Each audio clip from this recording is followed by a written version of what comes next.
So ask yourself, has the feeding ever been stopped because of high gastric residuals on a patient that maybe you've been following? Has that happened to anyone here? Yes. Mm-hmm. Yes? Thank you, Julie. So today what we're going to cover is why monitoring gastric residuals is always going on in the clinical setting, how holding of enteral nutrition may be inappropriate when their low gastric residuals are present, and what the implications are for you guys and other healthcare professionals. So just some background, you guys know, but gastric residual volumes is any food, liquid, or any materials that are left over in the stomach from the feeding before. Usually they're tested between every 4 to 12 hours.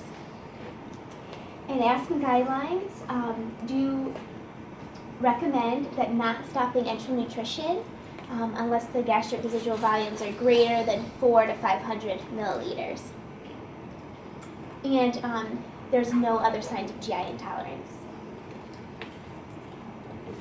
So variables that come into play when you're testing gastric residual volumes are the type of feeding tube used when checking, the position of the feeding port, the position of the patient, so recommended at 30 to 45 degrees, and also if the person is hemodynamically stable. And if they're not hemodynamically stable, then it's not recommended to start enteral nutrition until 12 to 24 hours. So once they are, then you can initiate enteral nutrition. And for those of you who don't know maybe what hemodynamically stable means, it means that the person is unable to control their heart rate, they may have low blood pressure, maybe even an abnormal heart rate, as well as decreased urine flow. So some things that we might see to promote gastric motility, and sometimes that is very common if they see high gastric residual volumes, is prokinetic agents. And these medications help to stimulate the muscles in the stomach and the intestines to get things moving. And some common ones used, I'm going to say Reglan, because I definitely won't pronounce that right.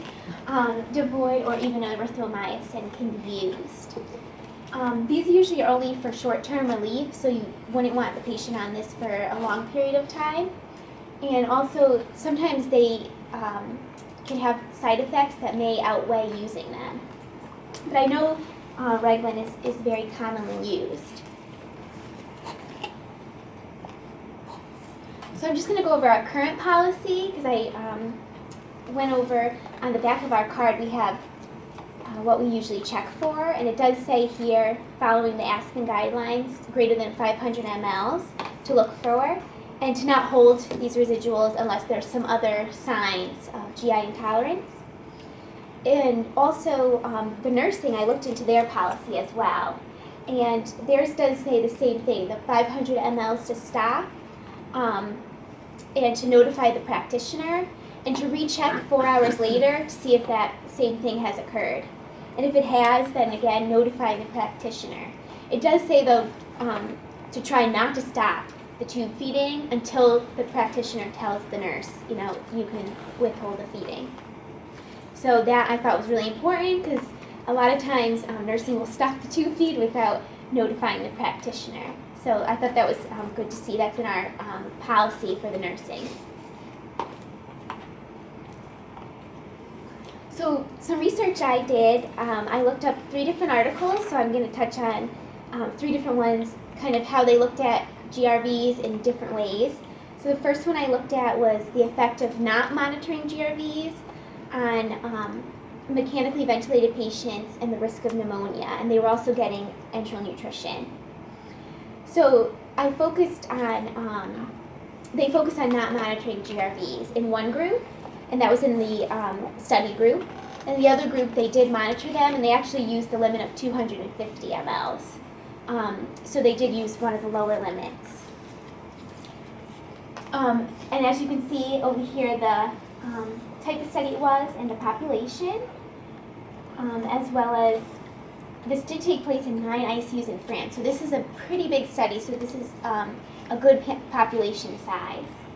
And they did have exclusion criteria. for anyone with abdominal surgery or history of esophageal, duodenal, pancreatic, or gastric surgery, as well as GI bleed. So they excluded those people from the study. So the results, they found that ventilator-associated pneumonia occurred in only 38 out of the 227 patients they studied in the intervention group, and also in 35 out of 220 patients in the control group. So really, there was really no significant difference if they monitored or they didn't monitor the GRVs when it comes to being at risk for pneumonia. And also, there was no difference in ICU length of stay or how long they were on the ventilator for. It did not matter.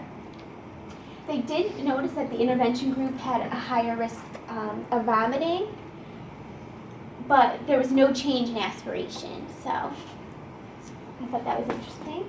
And the only limit to the study was that nursing wasn't blinded to the participants they were working with, so one thing might have been that they over-reported vomiting for the group that they weren't monitoring the GRVs, only because that's all they were looking at was the vomiting. So they might have felt like, oh, they're vomiting a lot more or whatever, even though they weren't looking at their GRVs.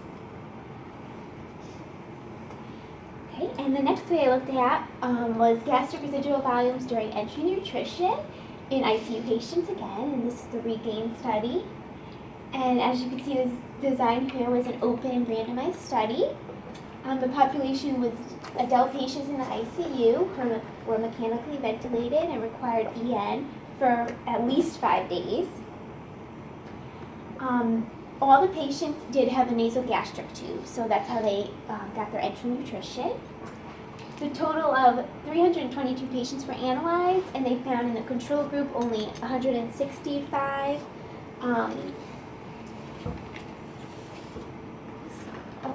had high GRVs, and they also found in the study group 157 that only 42 had high GRVs. So actually, I'm sorry, the control group is 165, only 70 had high GRVs. So it was between 70 and 42 that had high gastric residual volumes. So the limit for GRVs was set to 200 mLs in the control group, and in the study 500. So this study was really interesting because it was testing that range that usually you see people stop the tube feeding at is around 200, sometimes go to 500. So they tested both theories. Okay, so they found that the GI complications were higher in the control group, the ones that were actually the lower GRVs, as well as the frequency of high gastric residual volumes, and I had said before, but 70 in the control and 42 in the study. So that's kind of interesting because the ones that had higher GRVs you would think would have more complications. And also they found that the use of a low gastric residual volume, so 200 or less, which tends to be common, has not been shown to decrease aspiration, to again decrease the length of stay, or decrease the frequency of pneumonia. So kind of the same thing as the other study, but they looked at it in a different way. So that was interesting. And they also suggest that 500 mLs would be a good cutoff point for gastric residual volumes. So just a little picture. So before I go on to the last study I looked at, I'm just going to go over GI symptoms versus GI intolerance. I talked to a couple of you guys about this, and you can also input more if you'd like, but it is challenging to distinguish between the two because your GI commonly has normal bowel movement, constipation, diarrhea. Anyone has those things. You don't have to be getting enteral nutrition. I did look at a study by Ratan B. et al., and he actually found that in 72 different studies he looked at, 43 different definitions of food intolerance or GI intolerance were used. So that was, to me, pretty amazing. So some common symptoms of the GI tract or intolerance are abdominal dissension, cramping, tenderness, nausea, vomiting, diarrhea, and constipation. So one way to maybe determine if they're intolerant is to look for more than one of these things. If they only have one thing going on, you might want to see, is there a bowel regimen in place? Are they on, are they at risk for maybe an infection like C. diff, if they have diarrhea? And also if they're nausea and vomiting going on, what kind of medications are they on?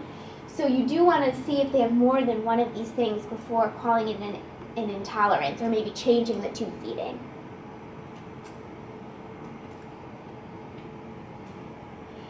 Okay, and so the last study I looked at was again a little similar, but the incidence of aspiration and GI complications in critically ill patients using continuous feeding versus bolus enteral nutrition. So in this study, there was only 32 critically ill mechanically ventilated patients that they used. So this study had a very small sample size, but the experimental group was the ones that received the continuous enteral nutrition, and then the control group used the bolus enteral nutrition. And they looked at high gastric residual volumes, vomiting, diarrhea, and constipation were all things that they recorded during the study. So, and again, they found no significant difference in continuous or bolus enteral nutrition in the effect of high gastric residual volumes, as well as vomiting and aspiration, which again is common to the other two studies. There has been no significant difference in testing high GRVs versus aspiration. They also found that constipation was significantly higher in the people that received continuous enteral nutrition. And again, very few cases of high GRVs were identified. One thing that I did want to mention again is that the sample size was small, so this study did feel that this needed to be repeated again to know 100% sure that this was accurate. The only other issue to that being this has similar findings to the other two studies I looked at. So I thought that was pretty interesting because they're all looking at it in a different way but coming up with the same result. So I found that to be pretty interesting. So already the conclusion is that there's so many different definitions that are being used in studies. They're not one common one, so that's sometimes why the results, and it may be unclear of what should be the exact high gastric residual volumes. GRVs are not a good indicator of EN alone. You should look for other signs and symptoms of GI intolerance. As well as, worldwide checking of GRVs has caused a lot of unnecessary withholding of enteral nutrition. And I don't know if you guys seen that here, but from just the research I've been looking, a lot of studies have found that their patients are withdrawing from EN because of low gastric residual volumes, when all these studies have showed that it didn't really make any sense to stop the tube feeding. And one last thing is how it relates to you guys. So based on research, clinicians and you guys as dietitians should avoid using that to mark patient care. So I'm sure that's not only what you look at, but you should also, let nursing and the practitioner know that that should not be the only thing you guys are looking at to direct patient care. This was just a finding I found in one of the articles, that it may be appropriate that in critically ill patients, if feeding has went successfully for 48 to 72 hours, there may be no need to check gastric residual volumes anymore. As well as in somebody who is alert and able to tell you, I feel full or I have cramping, is it necessary to test gastric residual volumes on them? So any questions? Or ideas? Erica, when you looked into the nursing policy,